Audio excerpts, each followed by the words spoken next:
నిన్న నారా లోకేష్ ముంబైలో జరిగినటువంటి ఒక ఏబీపీ న్యూస్ కార్యక్రమానికైతే హాజరయ్యారు.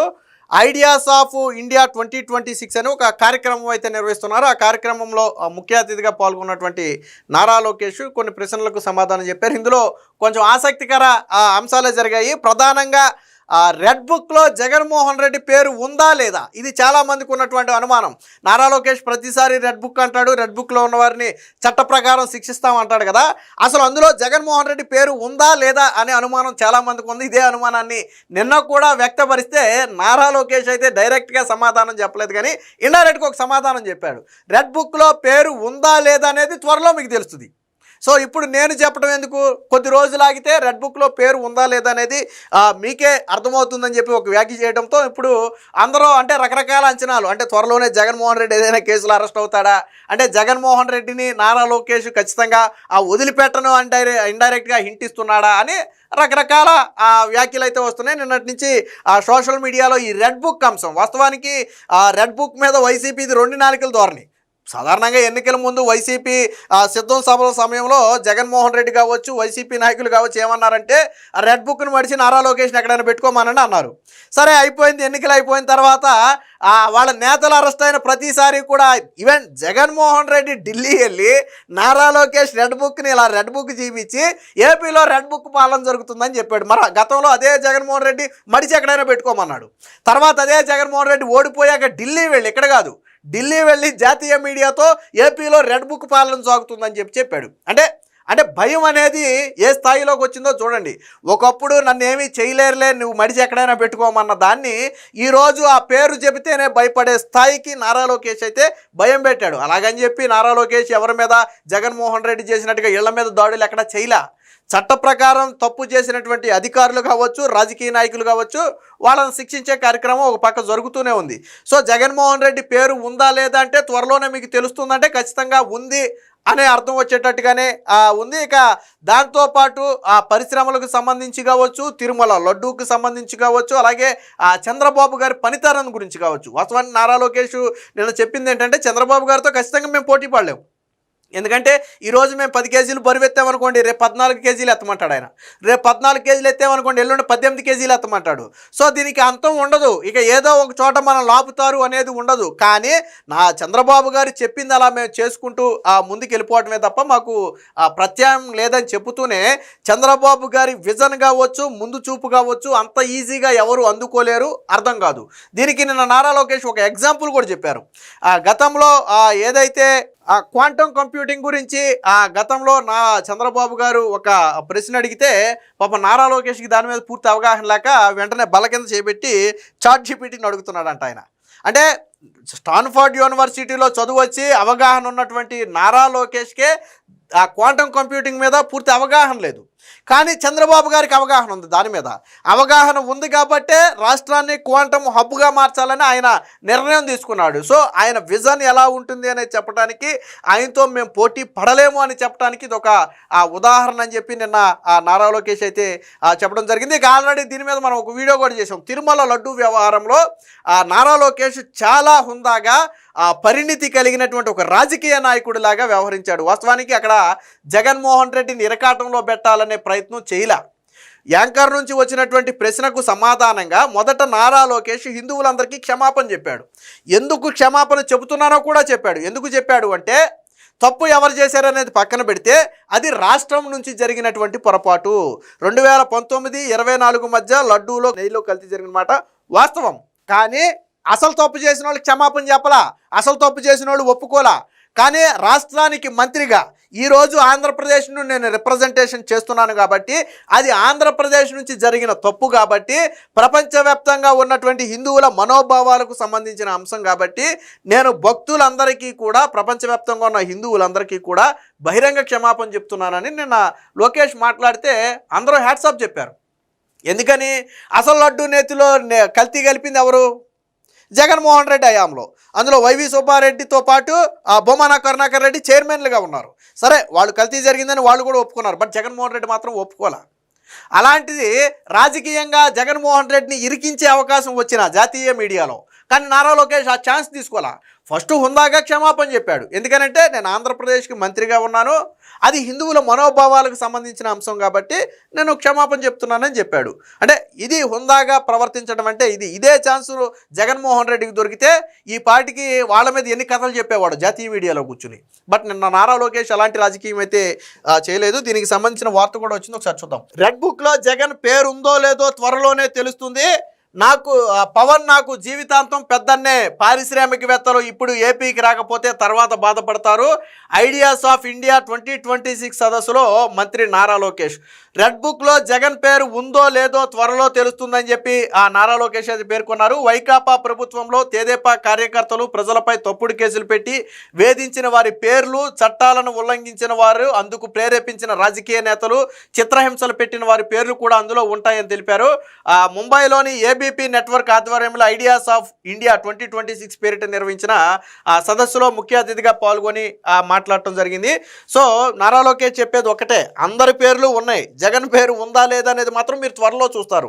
రాజకీయ నాయకులు ఉన్నారు, అధికారులు ఉన్నారు, వాళ్ళను ప్రేరేపించిన వాళ్ళు ఉన్నారు, అందరి పేర్లు కూడా సమగ్రంగా రెడ్ బుక్లో రాసామనేది అయితే నారా లోకేష్ స్పష్టంగా చెప్పారు.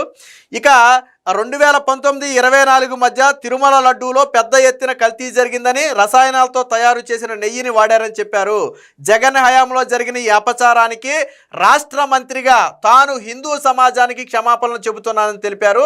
సిట్ నివేదిక ప్రకారం టీటీడీ మాజీ చైర్మన్ సహా ఏ ఒక్కరూ కూడా చట్టం నుంచి తప్పించుకోలేరని, రేపు ఎవరైనా ఇలాంటి నేరానికి పాల్పడాలంటే 1కి 1000 సార్లు ఆలోచించేలాగా చేస్తామని చెప్పి చెప్పడం జరిగింది. అంటే లడ్డూలో కల్తీ చేసిన వారిని ఎవరిని వదిలిపెట్టడం ఒకటి. రెండోది, రేపటి రోజున ఎవరైనా అలాంటి పని చెయ్యాలి అంటే భయపడే స్థాయిలో మా యాక్షన్ అనేది ఉంటుంది, నిబంధనలు అనేది కఠినతరం చేస్తామని చెప్పి నారా లోకేష్ అయితే స్పష్టంగా చెప్పారు. ఇక పవన్ కళ్యాణ్ విషయానికి కూడా నిన్న మాట్లాడటం అయితే జరిగింది.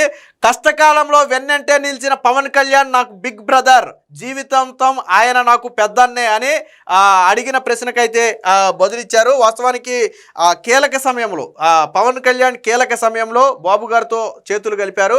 సో దానికి లోకేష్ ఎల్లవేళలా కృతజ్ఞతగానే ఉంటానని చెప్పి చెప్పడం జరిగింది. నాకు అందుకనే ప్రతి చోట కూడా పవన్ అన్న అని చెప్పి లోకేష్ మాట్లాడుతూ ఉంటాడు. సో ఈ రోజే కాదు, నా జీవితాంతం కూడా పవన్ కళ్యాణ్ నాకు పెద్దన్నగానే ఉంటాడు. కష్టకాలంలో అండగా నిలబడిన వ్యక్తిని ఎట్టి పరిస్థితుల్లో మేము మర్చిపోమని చెప్పి నిన్న పవన్ కళ్యాణ్ గురించి కూడా మాట్లాడటం జరిగింది. ఇక చంద్రబాబు 75 ఏళ్ల యువకుడు అని చెప్పి చెప్పారు. అభివృద్ధి చెందిన రాష్ట్రాలు దేశాన్ని బలంగా తయారు చేస్తాయి. 2047 నాటికి ఏపీని $2.4 మిలియన్ ఆర్థిక వ్యవస్థగా తీర్చిదిద్దాలనేది మా లక్ష్యం. చంద్రబాబు మాటిస్తే జరిగి తీరుతుంది. ఆయన టఫ్ టాస్క్ మాస్టర్. 10 కేజీలు ఎత్తితే 14 కేజీల లక్ష్యాన్ని ఇస్తారు, 14 కేజీలు ఎత్తితే 18 కేజీల లక్ష్యాన్ని ఇస్తారు. సో దీనికి అంతం అంటూ ఉండదు. బట్ ఆయన ఇచ్చిన లక్ష్యాన్ని పూర్తి చేసుకుంటూ వెళ్ళటమే మా పని అని చెప్పారు. ఆయన చంద్రబాబు 75 ఏళ్ల వయసు అయినా కానీ 25 ఏళ్ల కుర్రాళ్ళలాగా పనిచేస్తారని చెప్పి క్వాంటమ్ వ్యాలీపై తొలిసారిగా నన్ను మీటింగ్కి పిలిచి దాని గురించి అడిగారు. నేను టేబుల్ కింద సెల్ ఫోన్ పెట్టి చాట్ జీపీటీని దాని గురించి అడుగుతున్నాను. స్టాన్ఫోర్డ్లో MBA చదివిన నాకే దానిపై అవగాహన లేదు, కానీ చంద్రబాబు గారికి ఉంది.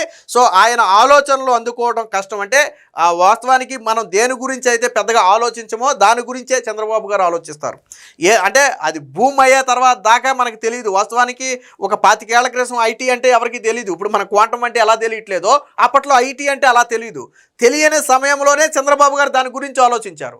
సో ఇప్పుడు కూడా ఇప్పుడిప్పుడే క్వాంటమ్ అనేది ఇప్పుడిప్పుడే అందుకుంటుంది, ఇప్పుడిప్పుడే ప్రపంచానికి అర్థమవుతుంది. బట్ చంద్రబాబు గారు ఇప్పటికే క్వాంటంలో ఏపీని హబ్బుగా మార్చాలని ఒక నిర్ణయం తీసుకున్నారు. ఎందుకంటే రాబోయే 20 ఏళ్ళు 25 ఏళ్ళు ప్రపంచాన్ని ఏలబోయేది క్వాంటమ్ కంప్యూటింగే.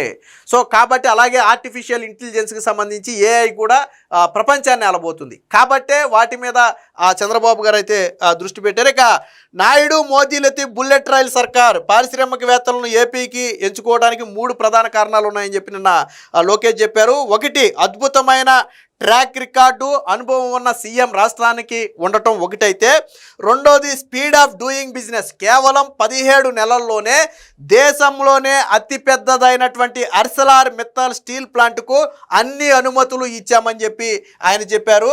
మార్చి 3వ వారంలో దీనికి శంకుస్థాపన కూడా చేయబోతున్నామని చెప్పారు. ఇక మూడో ఫ్యాక్ట్ ఏంటంటే డబుల్ ఇంజన్ బుల్లెట్ రైల్ సర్కార్. ఢిల్లీలో మోదీ, ఏపీలో నాయుడు, అంటే నమో కాంబినేషన్, నాయుడు మోదీ కాంబినేషన్లో దేశానికి వచ్చిన రాష్ట్రం ముందుకు వేగంగా వెళ్తుంది. మొత్తంగా దేశానికి వచ్చిన మొత్తం పెట్టుబడుల్లో 25% పైగా పెట్టుబడులు మేము సాధించామంటే అది ఏపీ ట్రాక్ రికార్డ్ అని నిన్న నారా లోకేష్ అయితే చెప్పారు. డేటా సెంటర్ పాలసీ కోసం తీవ్రంగా ప్రయత్నించి సఫలీకృతమయ్యాం. దేశానికి ప్రయోజనం చేకూర్చే ఫ్రేమ్వర్క్ను రూపొందించాం. ఎన్నికల్లో మాట ఇచ్చినట్టుగానే విశాఖ స్టీల్ ప్లాంట్ను కాపాడుకోగలిగాం. 16,000 కోట్ల రూపాయల సాయంతో విశాఖ స్టీల్ ప్లాంట్ ఈరోజు రాష్ట్రాల్లో లాభాల్లో ప్రయాణిస్తుందని చెప్పి లోకేష్ అయితే చెప్పడం జరిగింది. సో ఇక భూమి విలువ, ఇక వైసీపీ చేసే మరొక ప్రధానమైనటువంటి ఆరోపణకు నిన్న జాతీయ మీడియాలో చాలా స్పష్టమైన ఎక్స్ప్లెనేషన్ అయితే ఇచ్చారు. ఏంటంటే మీరు 99 పైసలకే భూమి కట్టబెట్టారు, 99 పైసలకే భూమి కట్టబెట్టారని వైసీపీ విమర్శిస్తుంది. సో దానికి నిన్న నారా లోకేష్ ఒక స్పష్టమైన వివరణ ఇచ్చారు. కాంపిటేటివ్ భూమి విలువ కాదు, కంపెనీలతో ప్రయోజనాలు చూడాలి. కాంపిటేటివ్ అడ్వాంటేజ్లో మేము 99 పైసలకే ప్రధాన కంపెనీలకు భూములు ఇస్తున్నాం. ఫార్చ్యూన్ 500 కంపెనీలను రప్పించేందుకు ఒక ప్రత్యేక పాలసీ రూపొందించాం. మేము ఇచ్చే భూమి విలువ కంటే ఆ కంపెనీలు సృష్టించే ఎకో సిస్టము ఎన్నో రెట్లు పెద్దది. కాగ్నిజెంట్ CEO రవికుమార్ను నేను దావోస్లో కలిసి మాట్లాడి 2వసారి దావోస్ వెళ్లే సమయానికి విశాఖలో ఆ కంపెనీ భూమి పూజ చేసింది. నేను మళ్ళీ వచ్చే ఏడాది దావోస్ వెళ్లే సమయానికి ఇక్కడ భవన నిర్మాణం కూడా పూర్తవుతుంది. దానివల్ల 25,000 ఉద్యోగాలు రాబోతున్నాయి. అంటే ఎంత స్పీడ్గా రాష్ట్రంలో కంపెనీలు ముందుకు వస్తున్నాయి అనేది చెప్పడానికి సో ఇదొక కాగ్నిజెంట్ అనేది ఒక ఉదాహరణ అని చెప్పి నారా లోకేష్ అయితే చెప్పారు. ఇక ఒకే రాజధాని అభివృద్ధి వికేంద్రీకరణ. సో జగన్మోహన్ రెడ్డి లాగా 3 రాజధానులు కాకుండా రాజధాని అమరావతి, కానీ అభివృద్ధి వికేంద్రీకరణ మాత్రం రాష్ట్ర వ్యాప్తంగా జరుగుతుంది. ఇది నిన్న లోకేష్ చెప్పారు. అమరావతికి ఎంతో భవిష్యత్తు ఉంది. పారిశ్రామికవేత్తలు ఇప్పుడు ఏపీకి రాకపోతే తర్వాత బాధపడతారు. ప్రతి 100 రోజులకు ఒకసారి మీరు అమరావతిని వచ్చి చూడండి. అక్కడ పనులు ఎంత వేగంగా జరుగుతున్నాయో మీకు అర్థమవుద్ది. ఒక ఫోటో మీరు ఇప్పుడు తీసిన తర్వాత మళ్ళీ 100 రోజుల తర్వాత ఫోటో తీస్తే అసలు ఆ ఫోటోకి ఈ ఫోటోకి సంబంధం ఉండదు. ఎందుకంటే మొత్తం మారిపోద్ది. అంటే అంత వేగంగా అమరావతిలో నిర్మాణం జరుగుతుందనేది నిన్న నారా లోకేష్ అయితే చెప్పింది. మేము రాజధాని పేరట ఒక నగరాన్ని మాత్రమే నిర్మించడం లేదు. విశాఖపట్నం, అమరావతి, తిరుపతి ఎకనామిక్ రీజియన్ల నిర్మాణం చేపడుతున్నాం. వీటిలో పారిశ్రామిక క్లస్టర్ల అభివృద్ధి చేస్తున్నాం. అందులో ఏదో ఒక రంగాన్ని మాత్రమే కాకుండా అన్ని అనుబంధ రంగాలకు చెందినటువంటి పరిశ్రమలు వచ్చే విధంగా చేస్తున్నాం. అందుకనే రాష్ట్రం ఒకటే, బట్ వికేంద్రీకరణ మాత్రం రాష్ట్ర వ్యాప్తంగా ఉంటుందనేది మా పాలసీ అని చెప్పారు. మొత్తంగా రాష్ట్ర అభివృద్ధికి సంబంధించి నిన్న ఏబీపీ న్యూస్లో నారా లోకేష్ అయితే ఒక స్పష్టమైన వివరణ అయితే ఇచ్చారు.